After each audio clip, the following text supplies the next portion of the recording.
Hi. So at one point, I did some videos about Joseph in the Old Testament. Joseph the dreamer, who was sold into slavery by his brothers, and who ultimately became second in command under Pharaoh and saved hundreds of thousands, if not millions, of people from starvation. I talked a lot about that story and related it to parts of my own story, and also told you to think about parts of your story that could resonate with Joseph's. And in one of the videos, I said that down his lineage, Joseph had great granddaughters, right? Who were in the book of Numbers, the daughters of Zelophehad. Their father's name was Zelophehad. He had died and he didn't have any sons. And I said I would do a video. So this is one of the videos I'm going to do about them. And so the background to their story was it was fast forward 400 years after Joseph. This was after the children of Israel had left Egypt. They left fleeing. The circumstances were no longer great like they had been when Joseph first set them there, first set it up. And they left and they were in the wilderness, wandering around, about to go into their promised land. So they left Egypt, and I think it was a trip that was supposed to take like 11 days, so roughly a couple of weeks. Ended up taking 40 years because they didn't believe a lot of what God was telling them about who they were, about possessing the land. They were afraid of the people that were in the land. They were afraid to go forward. It was just a lot of fear. And because they were in fear, they complained, they grumbled. They was like, God brought us out of Egypt to die. It was a lot going on, right? And so the group of people that left Egypt got in trouble, and it took 40 years for them to pass away and die off. And the next generation came of age, and that next generation is who was able to enter the promised land. And in that group were these five girls whose father had died. None of them had been married off when their father died. So they were five girls who lived together, and that was it. And it was right before they were going to the children of Israel were going into the promised land. So a census had been done. When they did the census, they divvied up the land, like which tribe and clan would get what. And that's where you get the stories of these five young women. And so I'm going to read it now. I read out the Message version of the Bible. I read like New Living Translation, Message. I read all the just chill versions. So please calm down. It is okay because it helps me understand. This is Numbers chapter 27, and this is the Daughters of Zelophehad. In verse 1, it says, the daughters of Zelophehad showed up. They showed up. Their father was the son of Hephar, son of Gilead, son of Machir, son of Manasseh, belonging to the clans of Manasseh, son of Joseph. The daughters were Mahlah, Noah, Hoglah, Milcah, and Tirzah. These are their names. They came to the entrance of the tent of meetings, and they stood before Moses and Eleazar the priest, and before the leaders and the congregations, and they said, our father died in the wilderness. He wasn't part of Korah's rebel anti-God gang. He died from his own sins, and he left no sons. But why should our father's name die out from his clan just because he had no sons? So give us an inheritance among our father's relatives. Moses brought their case to God, right? So Moses took them seriously. He took their case to God, and God ruled, and he said, Zelophehad's daughters are right. Give them land as an inheritance among their father's relatives. Give them their father's inheritance.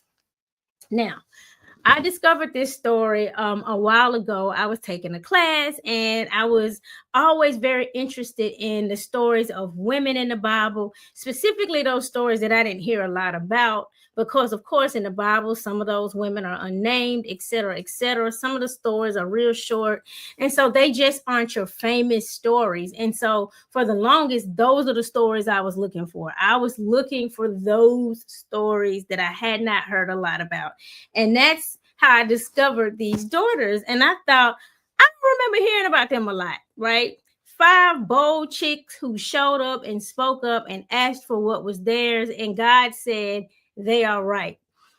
Now, a census had been done, everything was being prepared, and when they showed up, they went to the this tent where they held, I think Moses and Eleazar was holding what we would know as like court hearings or listening to cases. Moses would take the cases from the people and then go before God and ask God, like, okay, this person brought this. What do I say? How do I rule? What is the truth, right? And so I always thought it was just interesting, but further, I found out that in like the early 1900s, so like 1918 in the United States, women were granted the right to own land, and it was based off of this story. And that is crazy that from a story thousands of years ago, our laws were built again. But I don't remember hearing a lot about this story, in church and growing up. Nobody was like, oh yeah, it was some outspoken chicks that came and our laws got changed because they said some thousands of years ago. No, what I heard was be quiet and women shouldn't speak and be humble. I didn't hear this story where somebody spoke up and it literally changed the laws for them and the laws in the early 1900s for so many other people. And so I just kept reading it and I was fascinated. And then I started looking at lineage, right? Because I'm like, okay, so you got this story, right? Whatever, whatever. And the more I looked at it, I started realizing these were descendants of Joseph. Joseph also changed some laws in the land. Joseph also was in that ruling, right? When he was second in command of Pharaoh, Joseph was giving commands and writing law. This is how much we're going to put up. And when people come, this is how much we're going to charge them, etc., etc., right? And I just was like, huh. So 400 years down the line, his granddaughters were flowing in that same kind of talent and anointing, right? And, often I know for me, I used to think of myself individually, but you're a descendant of someone. You came from a lineage. You have a background, right? You have parents and grandparents, great grandparents, great, great, great, great, great, great, great, great, great, great, great, great, great, great, great, great, great, right? And it goes back a long time. And I was just like, so Joseph, his dream, him being second in command, he ended up having 2 sons. And from these 2 sons, two different clans, were birthed. And from them, these 5 bold, outspoken, right, women, because in their time, of course, women weren't as outspoken. They weren't speaking up as much. They decided to challenge tradition, take their case before male leadership now, because it was Moses who took them seriously enough to say, let me ask God. And God said, the daughters are correct. They're right. Give them an inheritance among their father's people, right? They believed in their worth, even though it was a system that didn't say they could inherit anything.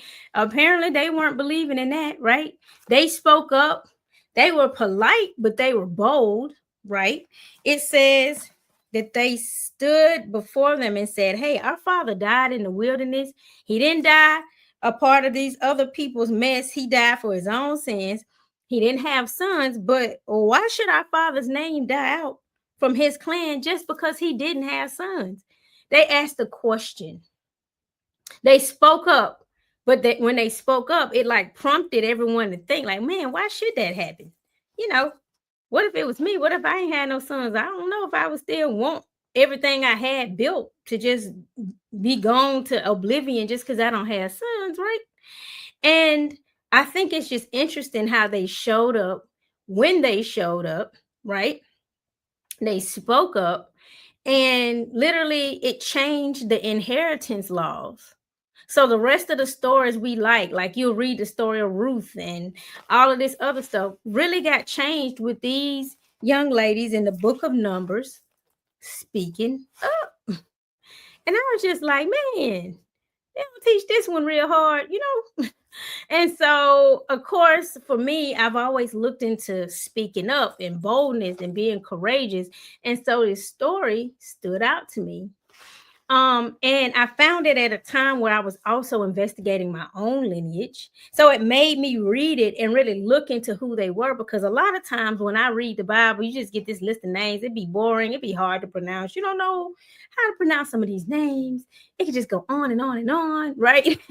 And for the longest, I wasn't understanding the significance of people's lineages being listed. It was when I started looking for my own birth family and connecting that I realized, like, oh, okay. Then I started realizing the way God in the Bible would be like, I'm the, God of Abraham, Isaac, Jacob. Jacob was Joseph's father, right? Not was he just talking to this one person. He was like, but I also knew your daddy, his daddy, his daddy. Okay. And I was like, here I am just existing as one. No, I'm not. You belong to a lineage, right? You are strategically placed in a family, right? Of origin, of cultural inheritance and heritage. It's very strategic and it's all important. And again, this story emerged for me, if you will, at a time when I was just looking into that, looking into who I am, looking into lineage, and just really sitting with, the impact and the influence that your lineage can have on you, even if you're not aware. Now, they knew who they were. They knew they were in a certain clan. They knew they were connected to Joseph. And I don't know. I don't know, because it doesn't talk much about their father, but I wonder if he told them, we in the clan of Joseph, honey. We came from Joseph's sons. Joseph had the coat of many colors. Joseph was second in command in Egypt. Joseph saved our people and some other people. He didn't just save God's people. He saved the Egyptians too. Joseph was this great person. You come from greatness. You come from royalty. You come from, I wonder if he set that up like that for them, because they were bold enough without a man speaking for them at this time to say, hey, we want inheritance too, and we don't want what our father to work for to go by the wayside just because we're not men. And I just think it's extraordinary, right? They could have stayed silent. I don't know what would have happened. I mean, we wouldn't have the law that was founded in 1918. I feel like I can't remember all the details. I have to look back into it. I did like a whole study about it. It was about like 5 years ago though. But they changed the laws for our time, right? They could have stayed silent, but they knew they were worthy of a lot more. And that's what makes me wonder if their father put that in them. If he told them, no, you're Joseph's descendants. No. Joseph did this great stuff, right? And I want to ask you, how many times have you talked yourself out of asking for more because you didn't think you were allowed to ask for more? Now, I talk a lot about, shrinking and showing up, but in real time, we could just want something and think we're not worthy of that thing when all it took was an ask. We see ourselves like grasshoppers. We seeing ourselves small, but whoever we're asking may not see us like that. That's why I deal with limiting beliefs. That's why I deal with uprooting some of those thoughts and those beliefs that came from experiences that maybe we were overlooked or maybe we weren't allowed, that is still prohibiting us now to this day. Anyway, so again, how many times have you talked yourself out of asking for more because you thought you shouldn't, or it wasn't allowed, or you were told to be quiet, or you're too loud, you're too much, you don't need all that, blah, blah, blah, blah, blah. That happens. You get those messages and you start to internalize them, and it just stays with you. And now you 15, 20 years later, still not asking for stuff, right? You're in a restaurant and won't ask them to bring you extra sauce. Just little things. You're like, well, I'm going to just make do. I don't want to bother nobody. I don't want to bother nobody mentality, right?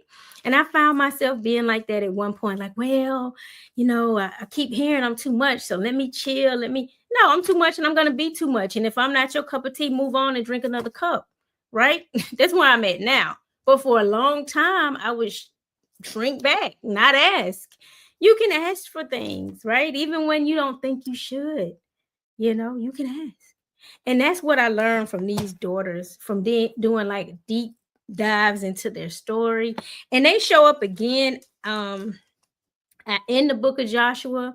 They spoke up here, but then in the book of Joshua, they re-spoke up again. So I'll go over that in the next video. But just thinking about how amazing it is that from Joseph, you look 400 down the years, roughly 400 years down the line, and you get these 5 young women, right? And there's no way Joseph in that pit, in that prison, lied on, mistreated, blah, blah, blah, blah, blah. No way he knew 400 years down the line, he'd had these granddaughters that was like, yeah, we're going to stand up too, because we come from greatness. Because our great, great, great, great, whatever grandfather, he was second in command, honey, over Egypt. So we too are royalty. We are going to say something respectfully, but we're going to say something. We're not going to shrink. We are not going to be overlooked, right? And so I just wanted to start on this. I know I've mentioned it before, but I hadn't jumped in. I'm really hesitant to jump in and talk about stuff like this because I'm just hesitant. But this was one of the stories that I sit with a lot. It's one of my favorites. It's one that I keep coming back to. It's all kind of points of the story, like their father had died. Were they grieving? How long before this point had their father died, right? He hadn't married any of them off. I mean, was he like against it? I mean, because in the Old Testament, you just, you got married off. That was it. Why wasn't anyone married off? How old were they when he passed?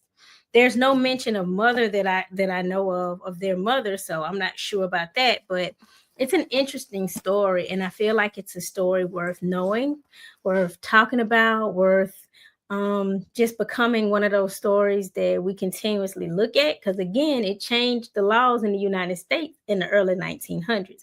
So this story didn't just hold significance and importance in its time, it still does that in our time.